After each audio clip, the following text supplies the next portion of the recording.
Welcome to this new video tutorial. In this video I will show you how you could safely format a USB flash drive.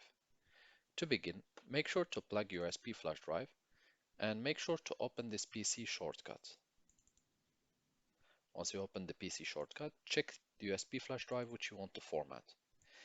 Please make sure to copy all important files to another storage device before you proceed, as the formatting will delete any existing files or documents in USB. Then right-click with the button of the mouse on the USB flash drive and select Format. At this stage, what you want to do, unless you have a specific type of file system which you want to use, we're going to leave them by default. As a next step, we can always rename our USB flash drive and we will leave it as a quick format. Click Start, click OK, and the format will begin.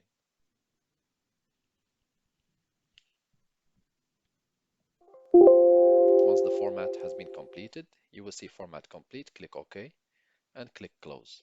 Check again your device and there should be no files left. Thank you for watching and talk to you soon in a new video tutorial.